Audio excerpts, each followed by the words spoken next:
एक तरफ है तूफान, एक तरफ किनारा, पूछ लहरें आके माझी से, जाए कहाँ राही वे। बच कुछ टूटी सी बाकी सी आस एक कहीं है। जग जो ये जीता भी तो कोई जीते नहीं है। खामोशी को जितना ओढ़ लूं, खुद को मैं उतना तोड़ दूं। कैद ये रूह मांगे जिस्म से मेरे, अब तो आजादी रे।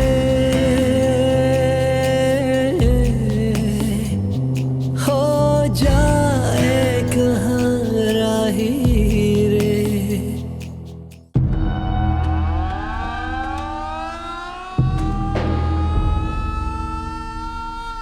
আমি বুঝে সময় এসে গেছে। কি বলতে डॉक्टर मुनीर, पाकिस्तान है तो हम हैं। मेरे ख्याल में इस लारा का एक्सपायरी डेट आ गया। जो बात हुआ था আমি আপনাকে বলে দিয়েছি। अगर एक बार गुलकार का ये जिन बोतल से बाहर आ गया, भाईजान आपको मालूम नहीं लोग किस कदर ट्रैश में था। अपनों से मुकालमा करने के बजाय अपने दुश्मन की तरफ देख रहा है।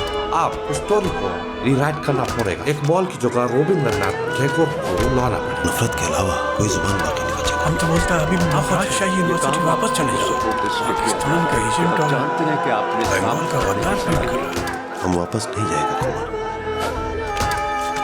हम सिर्फ अपने जमीर को जवाबते हैं। এবারে সংগ্রাম স্বাধীনতার সংগ্রাম। জয় বাংলা। दुनिया भर में तशद्दुद के जरिए रियासती निज़ाम को पलटने की मिसालें मौजूद थीं, मगर हमारा ऐसा कोई तजुर्बा न था। पाकिस्तान मेरा आइडियल था। इसका टूटना मेरे लिए सख्त सदमे का सबक था। मैं सोचता रहा कि अगर मैं इस सूरत हाल से निकलकर जिंदा भी रहा तो अपने ख्वाबों के मलबे पर किस तौर ज़िंदगी बसर कर सकूंगा। जिन ख्वाबों पर मेरी ज़िंदगी का मदार था, उनका मज़े का उड़ाने वाले माशरे में ज़िंदा रहना किसी सूरत आसान न था। जिंदा रहने और कुछ कर गुजरने के लिए इंसान के पास कोई ना कोई आदर्श तो होना ही चाहिए। नजरिया पाकिस्तान हमारे लिए सब कुछ था। ये हमारे रगोपै में सरायत किए हुए था। इससे हटकर जिंदा रहना हमारे लिए नाकाबिले तसव्वुर था।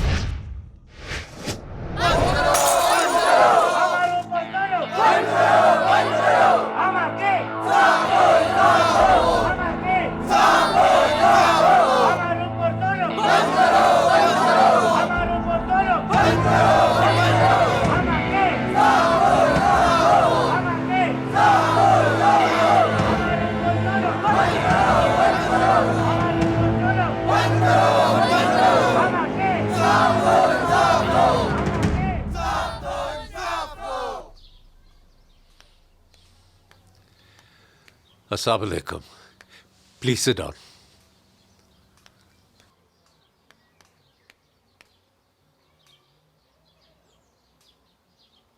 हम सब सीधा तबाही की तरफ जा रहे हैं सर। हमारे ऑफिस को उन रोता हुआ बिलखता हुआ लोगों ने घेर कर रखा हुआ है, जिनका बच्चा लोग या तो गुम हो गया है या मार दिया गया है। आपने बोले की गौरव। मुझे अंदाजा है आपकी परेशानी का, मुझे अंदाजा है, लेकिन देखिए ना, अगर आर्मी एक्शन न लेती तो और भी तबाही फैल लेती। नॉन बंगालीज का हर तरफ कत्लेआम हो रहा था। इंडियन फौजी और उनके सिधाए में बच्चे सड़कों पर, पुलों पर सरकारी इमारत को तोड़ फोड़ रहे थे, लूट रहे थे। लेकिन दुख की बात तो यह है कि हमारे अपने सियासतदान उनका साथ दे रहे थे। कंटोनमेंट की सप्लाई, बिजली, पानी सब कुछ काट रहे थे हमारे सियासतदान। How sad. सर, दौबकर तो चूंठी भी काट लेता है सर।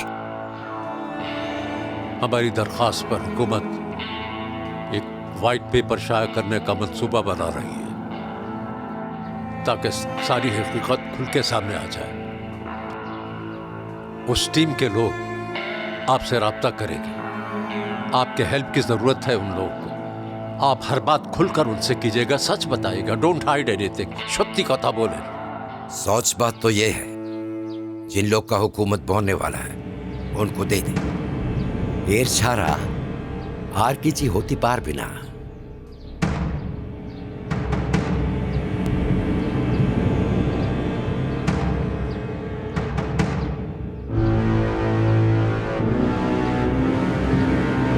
तो अब कर तो जूठी भी काट लेता है सर।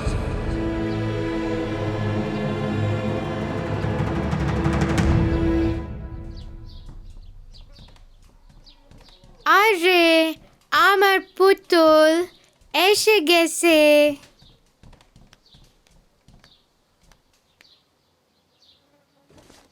हाँ आज प्यार किया ना शालम? आज हमारा ऐसा बहुत बुरा हुआ। होमवर्क तो आपने कंप्लीट कर लिया था।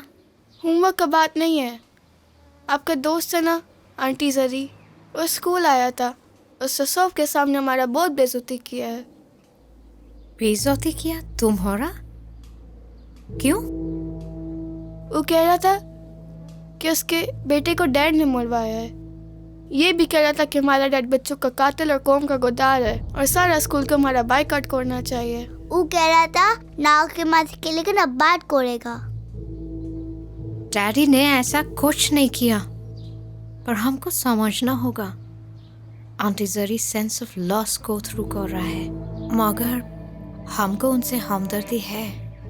वो ये भी कह रहा था कि जो कुछ भी हुआ है डैड के कहने पे हुआ है। डैड ने आर्मी का लिस्ट बना कर दिया था। दुनिया तो कुछ भी कहता रहेगा, पर हमको तो पता है ना, daddy is an honest man. मैं आंटी जरी से खुद बात करेगा।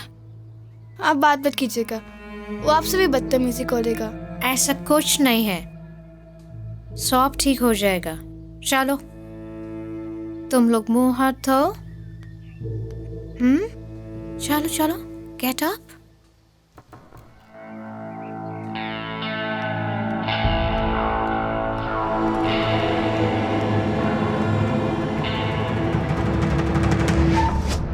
मारूफ मुसन्निफ ऑस्कर वाइल्ड ने अपनी किताब डी प्रोफंडिस में एक जगह लिखा है कि जेल में गुजारे हुए वक्त की कबाहत ये नहीं कि इंसान के जज्बात मजरूह हो जाते हैं, बल्कि जेल की ज़िंदगी इंसान के जज्बात को ख़त्म करके दिल को पत्थर बना देती है।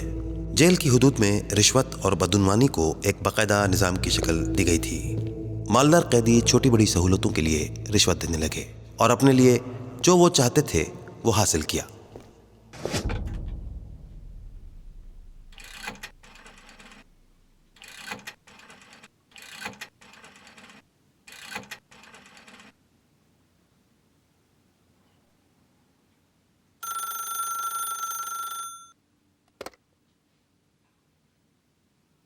Hello, Mrs Soujat speaking. আমি আপনার ফোনের इंतजार करते चलें। बोलो, क्या पूछना है? ये आप हमसे किस तरह बात कर रहा है? वॉकर हमारा बेटा जैसा था। हम आपका तकलीफ समझता है। आपको भी समझना चाहिए, वो सौजात का ऑर्डर से नहीं हुआ। सौजात ने तो पूरा कोशिश किया था सारा बच्चा को वहाँ से निकाल लिया जाए। वो वतन की आज़ादी के लिए लड़ रहा था। सज्जाद भाई को तो उसका साथ देना चाहिए था। क्या कसूर किया था हमारा बच्चा ने? कौन सा गलत काम कर रहा था? वो तो ये तो उससे पूछना चाहिए जिसने इस काम का ऑर्डर दिया। हम तो सिर्फ इतना बोल रहा है कि जिसने भी ये काम किया उसका सौजा सौजात को क्यों मिले, हमारा बच्ची लोग को क्यों मिले। सौजात की जगह आपका शौहर होता तो क्या कर लेता? सरकार का मुलाजिम सरकार नहीं होता। मगर इजाजत तो उसने दिया था। कौन सा इजाजत? उनको तो बस ऑर्डर मिला था और आपने सारा स्कूल का सामने हमारा बच्ची लोग को गद्दार और झूठ बना दिया। क्यों? आपको पता है, हमारा वकार भी उसी स्कूल में पढ़ता था। आज हम उसका क्लासरूम में गया तो शायद ज्यादा इमोशनल हो गया। हो सकता है हमारे मुंह से कुछ गलत बात निकल गया। आप खुद एक माँ हो, हमारी हालत दूसरों से बेहतर समझ सकते हो। वो हमारे दिल का टुकड़ा था। हम आपका तकलीफ समझता है, पर आपको भी समझना चाहिए हम आपका दुश्मन नहीं है। हम एक तो रोज में आपसे मिलने आएगा। नहीं, हम आएगा। आपका बच्चे लोगों को गले लगाएगा, उनका आंसू पोंछेगा। हम जरूर आएगा।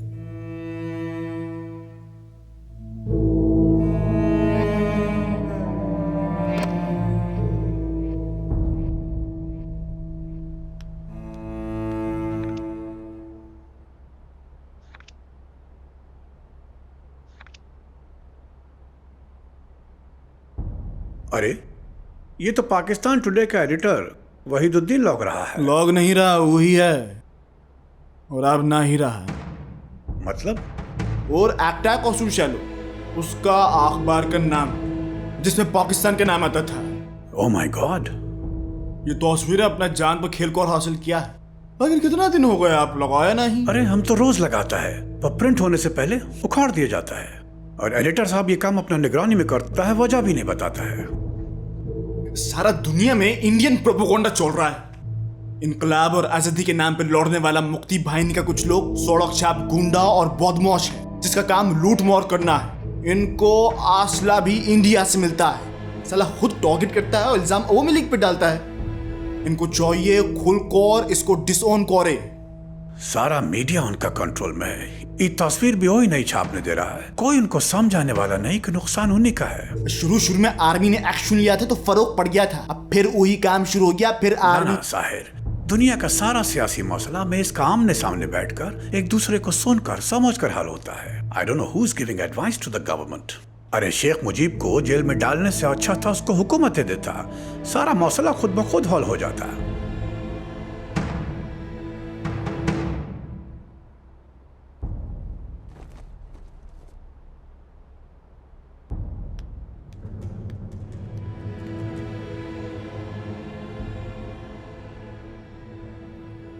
जी सर, मैं कल शाम तक आपको रिपोर्ट भिजवा देता हूँ। ठीक है सर, थैंक यू।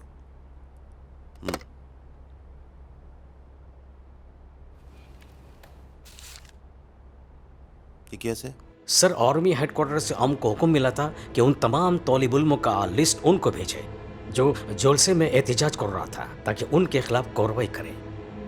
ऐसा कोई लेटर मैंने नहीं देखा, और न ही ऐसे किसी लेटर के बारे में मुझे इल्म है। मेजर मुमताज से बात कराओ मेरा फौरन। सर, शायद उनको पता नहीं है इस मामले का। हमको नीचे वालों ने बताया था। क्या बात कर रहा है आप? आपको पता है आर्मी में कोई भी छोटा अफसर किसी बड़ा अफसर की इजाजत के बगैर कोई हुक्म जारी नहीं कर सकता है। दरअसल सर, ये सजेशन हमारा था कि इंफॉर्मेशन शेयर करते रहना चाहिए। अच्छा, मुखबरी में और इंफॉर्मेशन शेयरिंग में फर्क होता है। एंड बाय द वे, ये ढेर आप मेरे पास किस लिए लेकर आए? वो इसलिए सर कि ऑफिशियली आपके सिग्नेचर से ये बात ऊपर होना चाहिए। अच्छा, मुखबरी आप करो, दस्तखत मैं करूं। किस किस्म का आदमी है आप? सर, आप खामखा नाराज हो रहा है। हम तो अपना एकदम चुप। बोले जा रहा है, बोले जा रहा है। आपको अंदाजा भी नहीं है कि आप अपनी तरफ से क्या हरकत करने जा रहा था। एंड बाय द वे, किसकी इंफॉर्मेशन की बुनियाद पर आपने ये लिस्ट तैयार किया है? सर, लड़का लोग का क्लास फेलो से ही हमको इंफॉर्मेशन मिला है। फॉर गॉड सेक, उठाइए ये रबिश और जाइए यहां से। हमारा काम स्टूडेंट्स की तालीम और तरबियत है। उनको सच बोलना सिखाना है, उनके किरदार की तामीर करना है। क्या बात कर रहे हैं आप? सर, उन्हीं लड़का लोग का हिट लिस्ट पर आप पहले नंबर पर है।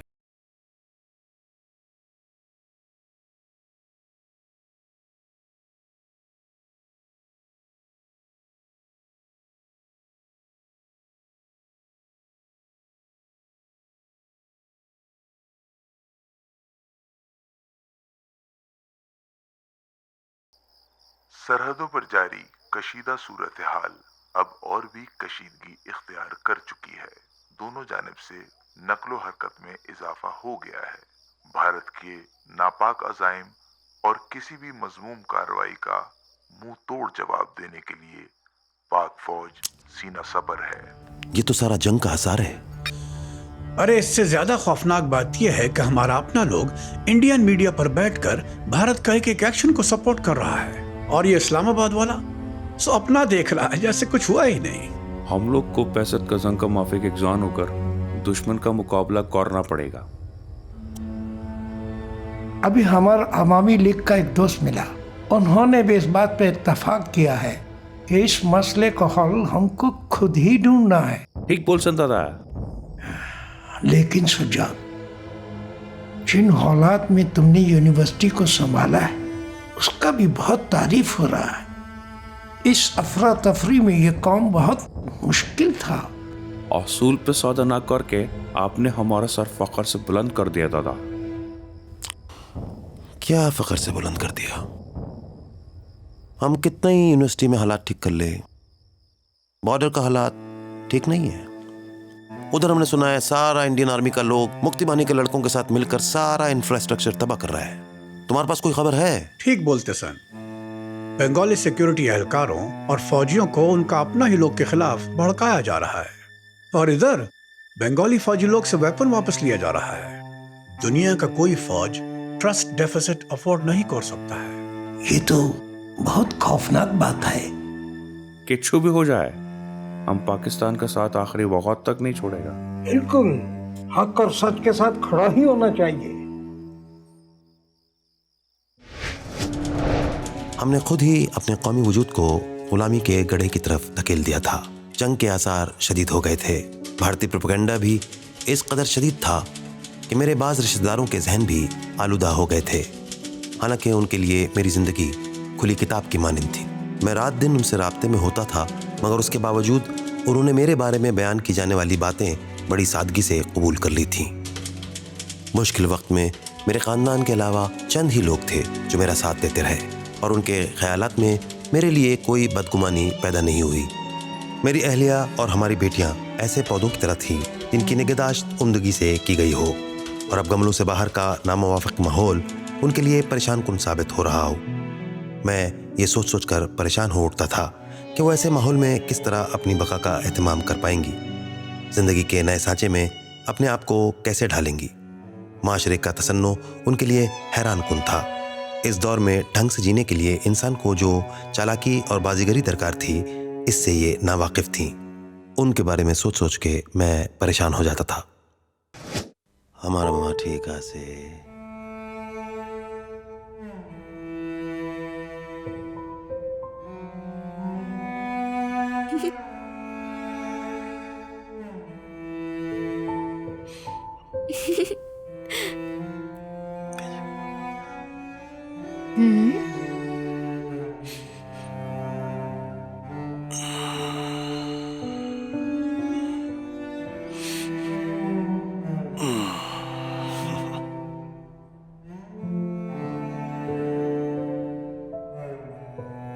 हमारा मोरागा से तो मुक्ता ओडी के कनो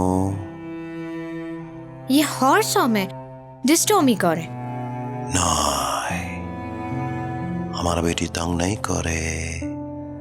हमारा माँ नीक सुंदर पुतला से पुतल। आमी मम्मा को तंग करे। ओए मामा को तंग करे।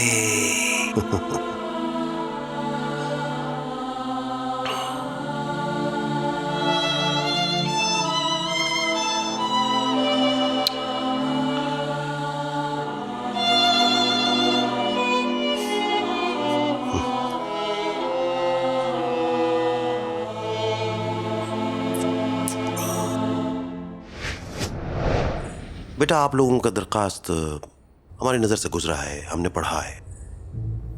हमको बिल्कुल अंदाज़ा है कि आप लोग किस कदर परेशान हैं। सर, आपको कोई अंदाज़ा नहीं है। सर, हमें प्लीज़ घर वापस भिजवा दीजिए।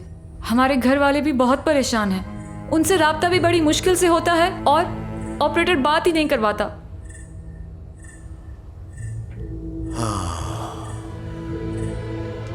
असल में हालात कुछ ऐसा है इस वक्त, जो टेलीफोन सिस्टम है वो बिल्कुल बैठ गया है, ऑपरेट ही नहीं हो रहा है। हमने सेक्रेटरी साहब का स्पेशल फोन से 2-3 बार उधर रिमाइंडर भिजवाया है। जैसे ही उधर से जवाब आता है फिर हम एक्शन लेगा इंशाल्लाह। आओ बैठो। सर, हमें बहुत डर लगता है। इतने बड़े हॉस्टल में हम सिर्फ चंद लड़कियां रह गई हैं। रात को ब्लैकआउट हो जाता है और सिवाय धमाकों के कोई और आवाज सुनाई नहीं देती। क्लास में हमसे कोई सीधे मुंह बात भी नहीं करता। सर आप प्लीज फौरी तौर पे कुछ करें इससे पहले कि किसी सुसाइड की खबर मिले। रिलैक्स बेटा रिलैक्स, इट्स ओके, हौसला रखो, सब ठीक हो जाएगा। अच्छा ठीक है, हम कुछ करता है। हमारा वादा है कि अगर कल तक जवाब नहीं आया तो हम अपना रिस्क पर आप सबको हॉस्टल से बाहर जाने का इजाजत दे देगा, बल्कि हम खुद आपको महफूज मुकाम पर मुंतकिल करेगा और आपके घरों पे भिजवा देगा। एक तो ये जहाज के सीटों का भी बड़ा मसला है। सर हम खड़े होकर चली जाएंगी, आप प्लीज हमें फौरी तौर पे भिजवा दीजिए। ओके बेटा रिलैक्स रिलैक्स। एक मिनट। यस कैसे मेजर मुमताज? ठीक है पटाई दो। ओके बेटा जस्ट रिलैक्स, हम कोशिश कर रहा है कि सारी चीजें हमारे कंट्रोल में आ जाए। रिलैक्स, हम कल बात करते हैं, ठीक है? सॉरी सर, मैं बगैर इत्तला के चला आया, आप शायद मीटिंग में। No problem major Mumtaz, please come. Okay major Mumtaz, ये बच्ची हॉस्टल में रहता है और ये जो वेस्ट पाकिस्तान का सारा लड़की लोग है उनका केस लेकर हमारे पास आया है and they all want to go back. Oh, क्यों बहन कोई मसला है वहाँ? हमने तो आपकी सिक्योरिटी का खास इंतजाम कर रखा है, मेरे लोग 24 घंटे वहाँ ड्यूटी कर रहे हैं। जी सर वो तो है, लेकिन हमारा उनके साथ कोई कांटेक्ट नहीं है। चूंकि मामला खवातीन का है इसलिए मैंने खुद उनको कांटेक्ट करने से मना कर रखा है, लेकिन वो आपके स्टाफ के साथ मुस्तकिल रब्ते में है। लेकिन सर हमें बेटा ये हम इंशाल्लाह इस मामले को कंट्रोल कर लेंगे, डोंट वरी। आप जाओ, रिलैक्स करो, कल आपसे बात होगा, ठीक है बेटा? Thank you very much sir. You are welcome.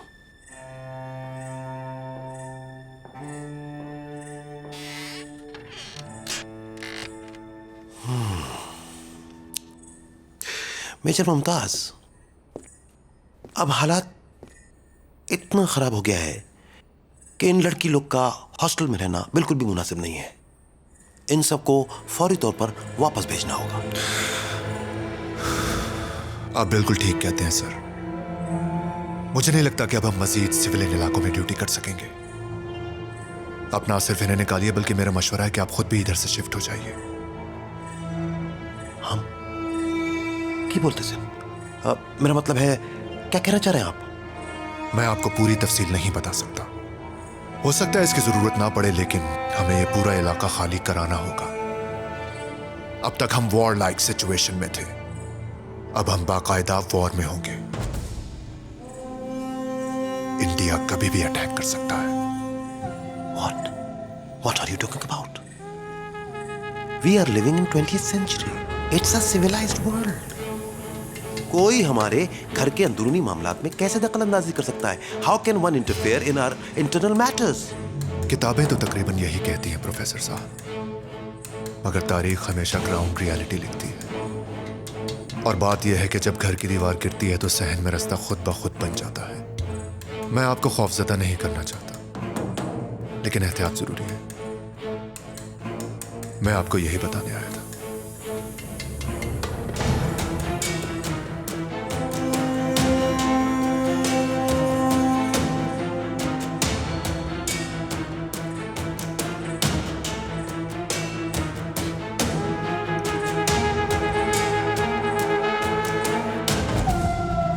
आप बहुत अच्छा किया सज्जाद भाई जो शिफ्ट हो गया। इंडिया का एक जहाज हिट होकर एकदम वीसी ऑफिस के सामने गिरा है। हमला हम पर हुआ है और सारा दुनिया का मीडिया इंडिया का साथ दे रहा है। ये सब क्या हो रहा है? इसलिए कि उनका दिमाग और उनका कुलूम उनका तोपों से ज्यादा तेज चलता है। और हम अपना लोगों को नाराज किया, उनको उनका हक नहीं दिया, वो एक तरफ होके बैठ गया है। और उनका नाम पर कुछ लोग ना ही दुश्मन के साथ मिल गया है, बल्कि उनके लिए रास्ता भी साफ कर रहा है। अपना ही कौम के लोग को इस जुर्म में कत्ल कर रहा है। वो नस्लन बंगाली नहीं है या मुल्क से वफादार है। हमने सुना है कि इधर ईस्ट पाकिस्तान राइफल्स और इधर के कुछ फौजी लोग उनके साथ मिलकर बगावत के बाद उनसे असला लेकर अपनों के खिलाफ लड़ रहा है। एक तो हमारा ये लीडर लोग मालूम नहीं किस मुल्क का बाशिंदा है, खामखा इंटरनेशनल प्रेस पर पाबंदी लगाकर उसको अपना खिलाफ कर लिया है। अब वो आंख बंद करके अंधाधुंध अखबार में ऐसा तस्वीर लगा रहा है जिसमें नॉन बंगाली लोगों का लाश साफ सज्जाद भाई साफ पहचानने के बाद भी कैप्शन ही लगाया जाता है, पाकिस्तानी फौज का जुल्म का शिकार, बांग्लादेश का जानिसार। तो इधर हमारा सियासतदान लोगों को क्या मौत पड़ गया है? पता तक क्यों नहीं है दुनिया को कि इंडिया हमारा नाम पर धोखा कर रहा है? और सबसे ज्यादा अफसोस तो हमको इस्लामाबाद वालों पे है, उनका सोच पर है, उनका हठधर्मी की वजह से ये दिन हमको देखना पड़ रहा है। अब तो यूएन ही कुछ करेगा तो करेगा। वो तो कब करेगा? उसको जल्दी करना चाहिए ना। वो अनवारुज़्ज़मा साहब बता रहा था कि इधर वेस्ट पाकिस्तान का जितना सीनियर अफसर लोग यहाँ मौजूद है उन सबको उनके घरों से उठाकर इंटरकॉन्टिनेंटल होटल में शिफ्ट किया जा रहा है। अरे उनसे ज्यादा खौफरे में तो हम लोग हैं जो दोनों तरफ को समझाते समझाते किसी एक तरफ को भी नहीं रहा है। हमको तो कोई ऑन ही नहीं कर रहा है। उमर, तुम्हारी तरफ खतरा जरा ज्यादा है। हमारा मानो तो तुम हमारी तरफ शिफ्ट हो जाओ, काफी जगह है, तुम आराम से रह लेगा। पता नहीं ये तूफान कब थमेगा। अल्लाह करे जंग बंदी जल्द हो जाए। आप ठीक बोलता है, हम भी यही सोच रहा था।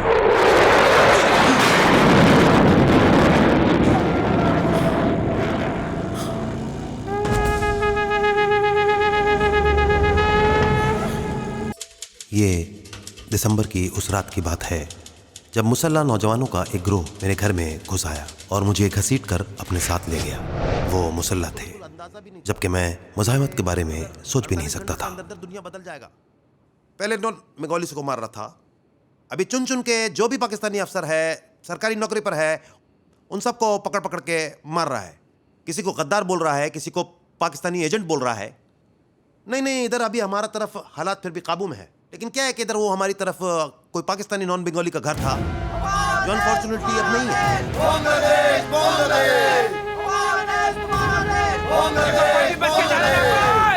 हमको मालूम है कि आपने हमसे कहा था कि असाइनमेंट नहीं लेने का है, लेकिन उस वक्त हमको क्या पता था कि हालात सरकारी संस्था देख लेगा तेरे को घर में घुस कर बैठता है। और एक मिनट, मैं आपसे बाद में बात करता है, बाद में बात करता है। बोल भाई दरवाजे तक कौन? ये छोड़ कर। चलो तुम अंदर चलो। नहीं तुम अंदर नहीं, तुम अंदर चलो। सौजा, अरे कौन लोग हैं? हमको देखने तो दो। अंदर चलो। मेरा बच्चा। अरे एक मिनट, अरे हमको देखने तो दो। अरे देख तो लेने दो। अरे फसादी लोग आ रहा है। अरे कौन फसादी लोग? अरे हमारा कसूर क्या है? फसादी लोग। इधर सुप के बैठा है वीसी बाबू। 7 महीना से हम इस वक्त का इंतजार कर रहा था।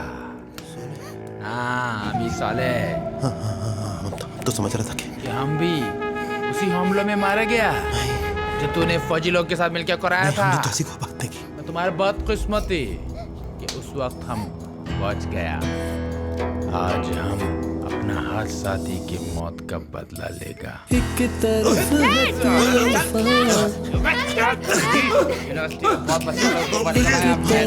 किनारा पूछो आके माझी से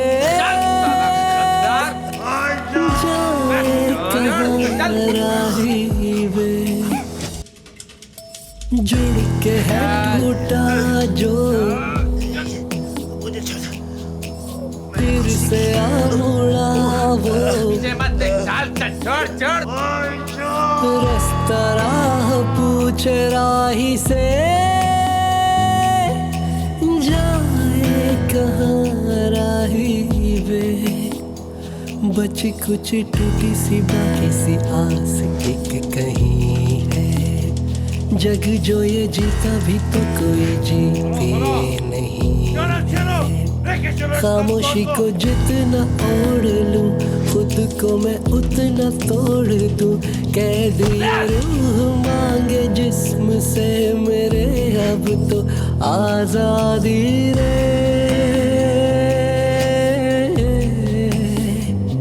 हो जाए कहाँ राही रे, जाए कहाँ ये राही रे, जाए कहाँ ये राही रे।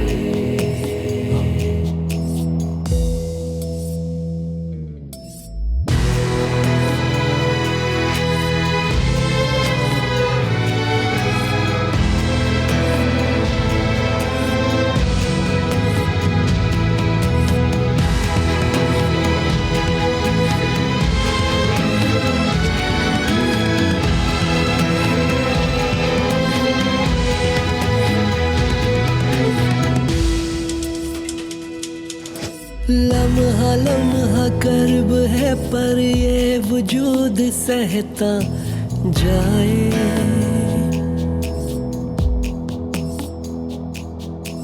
ढांप लूं जो ख्वाब कोई अश्क में घुल के बह जाए।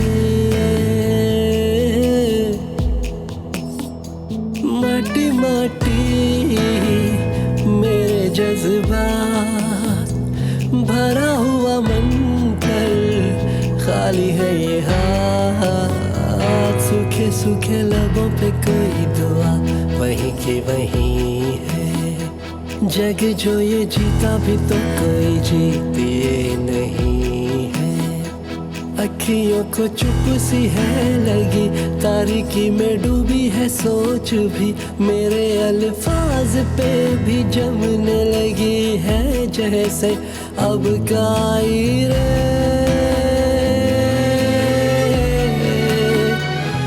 हो जाए कहाँ राही रे, जाए कहाँ ये राही रे, जाए कहाँ ये राही।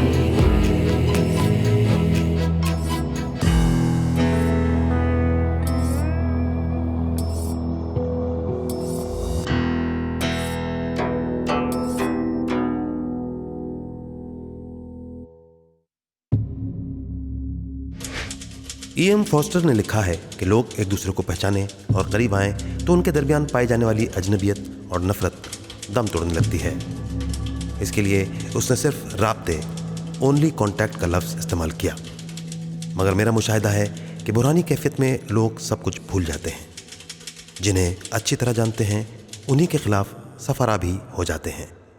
मैं ये कैसे भूल सकता हूँ कि जिन लोगों ने मुझे यरगमाल बनाया वो ढाका यूनिवर्सिटी के साबिक़ तलबा थे और मुझे अच्छी तरह जानते थे। मैंने हमेशा तशद्दुद और इज़्ज़त रसानी की मुखालफत की थी, मगर इन बातों से मुझे दी जाने वाली अज़ियत में कोई कमी वाक़ई नहीं हुई। कोथाई गेलो आज कोथाई गेलो,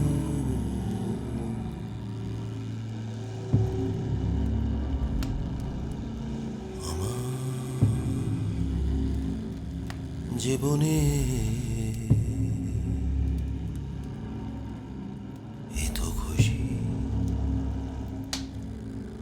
এত হাসি আজ কোথায় গেল,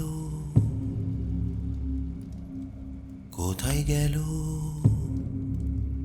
আজ কোথায় গেল।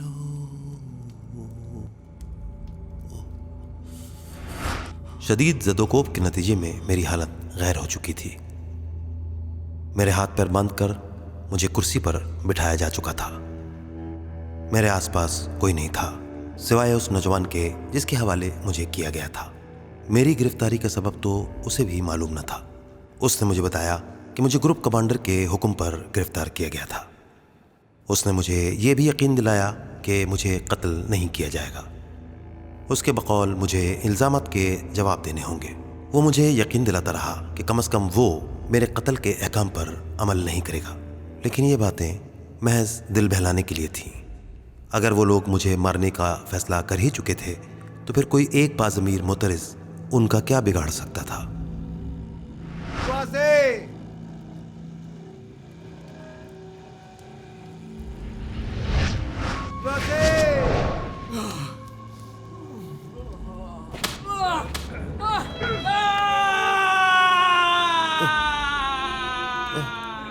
पानी पानी पानी पिला।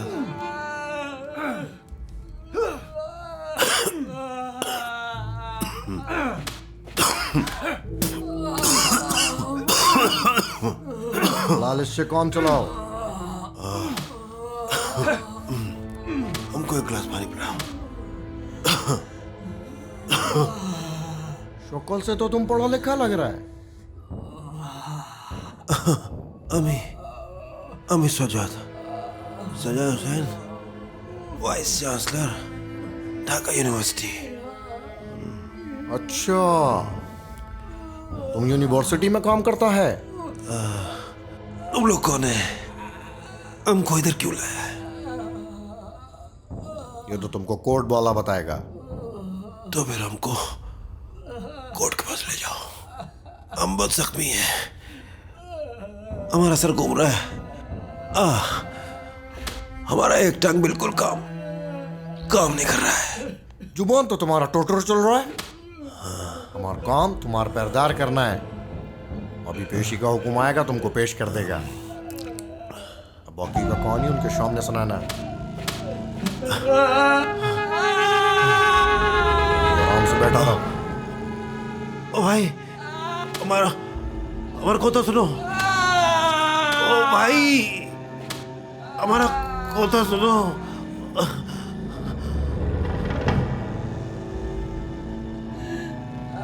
अल्लाह के लिए हमको छोड़ दीजिए। अब हमारे पास तुमको देने के लिए कुछ भी नहीं है। एकदम चुप, आवाज नहीं आना चाहिए सोला। बहुत लूटा तुम लोगों ने हमको। अरे हम तो खुद लुटा के यहाँ आए, तो भैया के अपने लोगों के साथ मिल के रहेगा। जो 4 पैसे जमा किए वो तुम हमसे छीन लिया। अब हम कहाँ जाऊँगा? हमारी तरफ से तुम जहन्नुम में जाओ। और क्या हम तुमको छोड़ कर आएगा सौर। हमारे पास जो कुछ भी है हमारा है, हमारे देश का है। तुमको किसने दावत दिया था इधर आने को?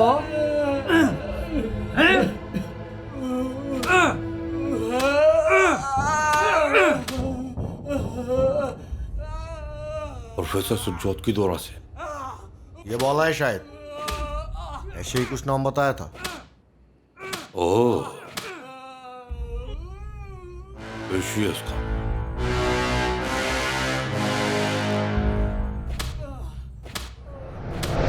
तुम्हारा बहुत पहुंचा दिया है, 8-10 रोज में तुम्हारा काम हो जाएगा।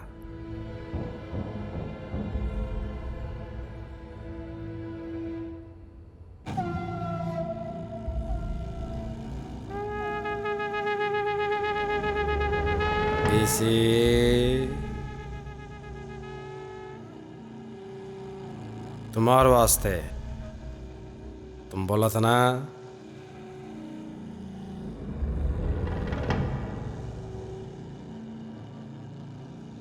इतना सारा कागज काय का वास्ते? दरख्वास्त लिखने का वास्ते।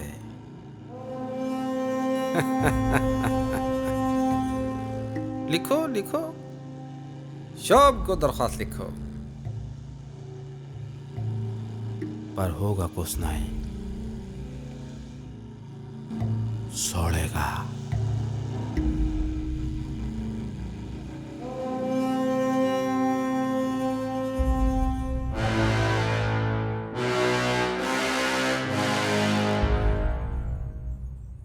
हो जाए कहाँ राही रे,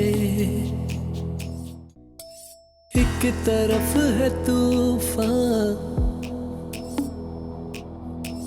एक तरफ किनारा।